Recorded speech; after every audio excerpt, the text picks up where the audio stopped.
The educational system, they've been trying to get kids with psychologists and with doctors, trying to get kids to decide based on questions and curiosity and putting themselves into a position where they have to get their body parts removed. They get drugs, hormone therapy Yeah. put in them. So if Puberty they're a boy, blockers. yeah. If they're a boy, they transition into a girl. If they're a girl, transition into a boy, and getting body parts removed at the exact same time. And what they do is they position the parents, if the parents are involved in any way, they position the parents and they tell them this lie that if you do, the child is actually wondering this, they're having suicidal thoughts, and if they don't transition, they could commit suicide.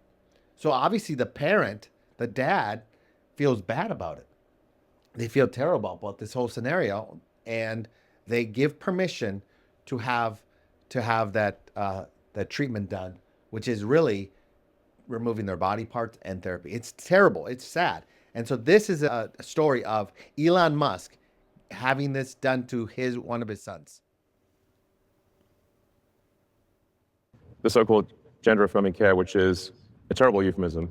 That's for sure. It's really a child sterilization, is what it should be. No, there's mutilation too. Mutilation. Yeah, well, we want to make sure that amalgam is... Fair enough. It's child mutilation and sterilization. Yeah, under the guise of gender-affirming care and compassion. Right. Right. It's evil. Literally I think can't it's evil. imagine anything worse than that. Yes, it's evil. I mean, you're taking kids who are obviously often far below the age of consent. Yep, confused, miserable. Yes, the reality is that almost every child goes through some kind of identity crisis. It's part of puberty. Exactly, it's just part of growing up. So it's very possible for adults to manipulate children who are having a natural identity crisis into believing that they are the wrong gender. Yep. Absolutely. And that they need to be the other gender, or they need to be a boy, or one needs to be a girl, and that will solve all their problems. And that will solve their problems, and then they give them sterilizing drugs, which are called also a misnomer, puberty blocker. These are sterilization drugs, so they can never have children again. Yeah. They can have double mastectomies, mutilation. Have their forearms stripped to build non-functioning penises. Yeah, it's macabre. I mean, we have an age of consent for a reason.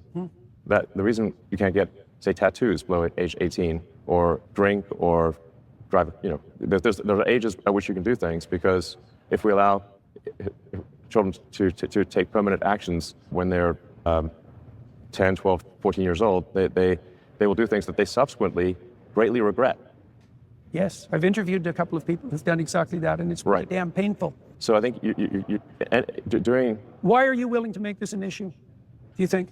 I mean, well, it's sort of like the nameless issue. It happened to one of my older boys, where I was essentially tricked into signing documents for one of my older boys, Xavier.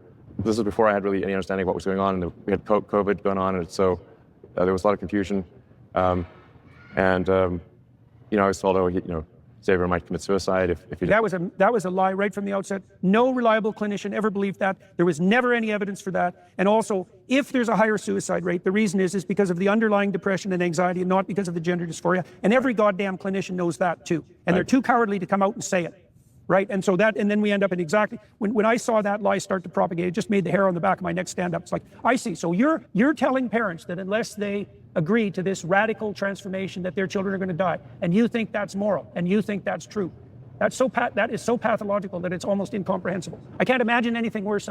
I can't imagine a therapist doing anything worse than that, or sitting by idly and remaining silent while his colleagues are doing it. It's pathetic. It's incredibly evil, and I agree with you that people that have been promoting this should go to prison. So that's the shocking part. This video is really shocking. And he's only giving us a viewpoint of what's actually been taking place. And it happened to him personally. That's why he went so aggressive in the election. That's why he went so aggressive on what's taking place right now. And it's way beyond free speech. Yeah. It's, for some reason, this woke movement is trying to take a hold of our kids at the most vulnerable moment. And parents should be involved, heavily involved, and they're trying to remove parents in this.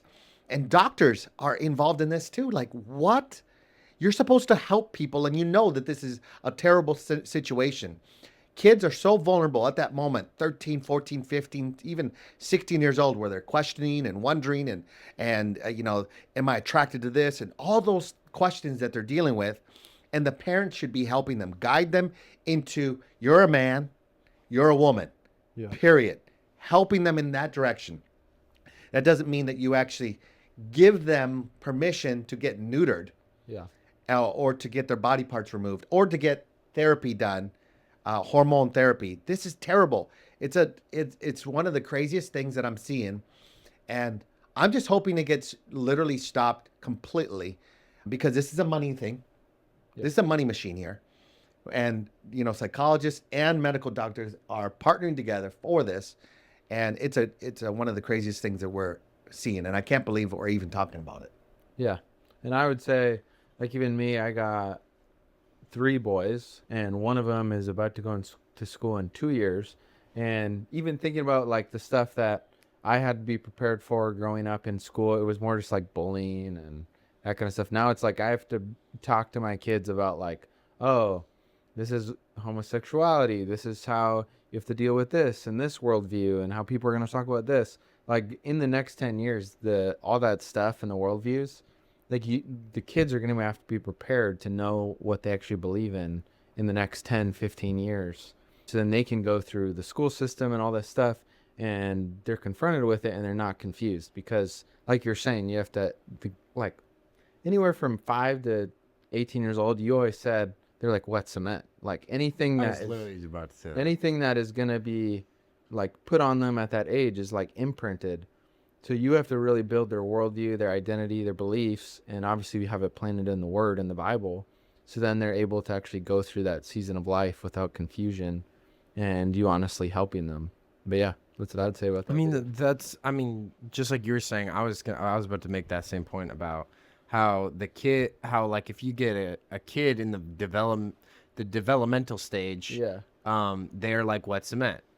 They're still, that human experience is still going on that is going to impact them in their adult years. Yeah. And they can't confuse adults after they're already grown. They're not going after adults, they're going after kids. Yeah. They're going after adults, but you can't confuse a lot of adults. Yeah. They're already developed. They got raised in a different generation, but they're going after these little kids that still think Santa Claus is a thing. Yeah. Okay. You can't confuse an adult, but you can confuse a little kid. And I think that's probably the most annoying thing about the thing that makes me the most mad is that these kids are super vulnerable. They'll trust anybody. Yeah. And then they trust these stupid people that are making money to making them. Well, who do you think is making the money off the hormone therapy? Like, who's making those products? So then you can just give it to these struggling kids because they need it. But then you're just making a ton of money off the hormone therapy. Like, Yeah. Because it's not, when you do hormone therapy, it is not just a one-time thing. whole life. It's for the rest of their life. They're going to be doing that. Yeah. And so it is It's the ultimate monthly subscription. it is, Honestly. because they can't even survive without it. Yeah. So this is a terrible, terrible thing that's going on. And I hope this gets stopped. I hope the government actually puts some laws around this so that no one can ever betray and violate children ever again. Because this got to stop.